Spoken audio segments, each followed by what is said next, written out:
नमस्कार दोस्तों, मैं चंदन देव और आप सुन रहे हैं चंदन देव की जुबानी। आज का टॉपिक है सफलता के 2 गुरु मंत्र। तो चलिए शुरू करते हैं। एक समय की बात है, एक नगर में एक साधु रहता था। उसने अपनी कुटिया नदी के किनारे बनाया हुआ था। वो अपना ध्यान अक्सर कुटिया के बाहर करता था। जब भी वो ध्यान करता था, बार बार ध्यान करने के दौरान बीच बीच में जोर जोर से चिल्लाता था, जो चाहोगे सो पा जाओगे, जो चाहोगे सो पा जाओगे।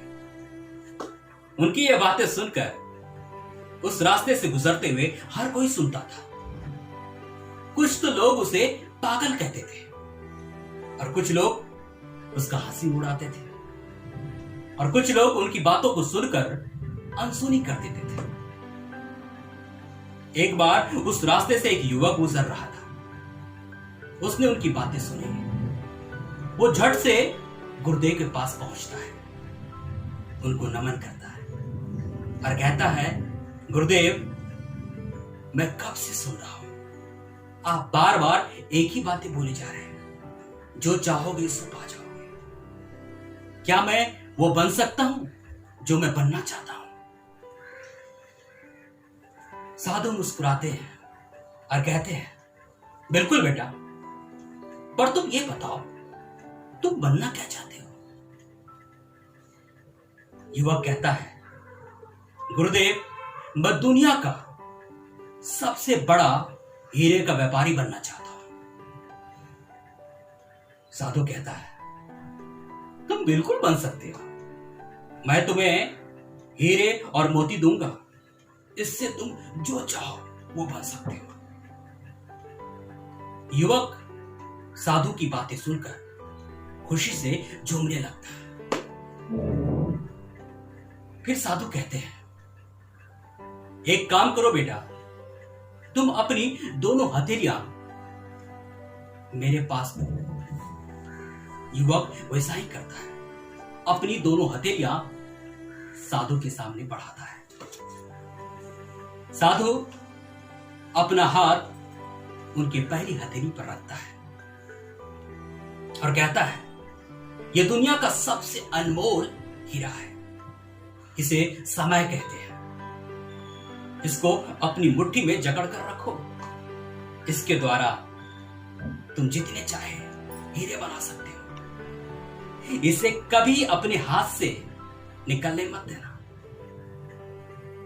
फिर साधु अपना दूसरा हाथ उसके दूसरी हथेली पर रखता है और कहता है, यह दुनिया का सबसे कीमती मोती है, इसे धैर्य कहते हैं। जब किसी कार्य में समय लगाने के बाद भी वांछित परिणाम प्राप्त न हो, तो इस धैर्य नामक मोती को धारण कर लेना। और ये मोती तुम्हारे पास है तो तुम दुनिया में जो चाहो वो हासिल कर सकते हो। युवक उनकी बातें सुना, उनको प्रणाम किया और धन्यवाद कहते हुए वहां से निकल पड़ा। अब उनके पास धैर्य और समय दोनों मिल चुका था। ये दोनों गुरु मंत्र उसे उसके लक्ष्य तक पहुंचाएगा। उसने वैसा ही किया। उसने एक बड़े हीरे व्यापारी के पास जाकर काम शुरू कर दिया और तन मन से काम करना चालू कर दिया। काफी समय के बाद अपने धैर्य के साथ उसने सारा काम सीख गया और एक समय ऐसा आया कि वो दुनिया का सबसे बड़ा हीरे का व्यापारी बन गया।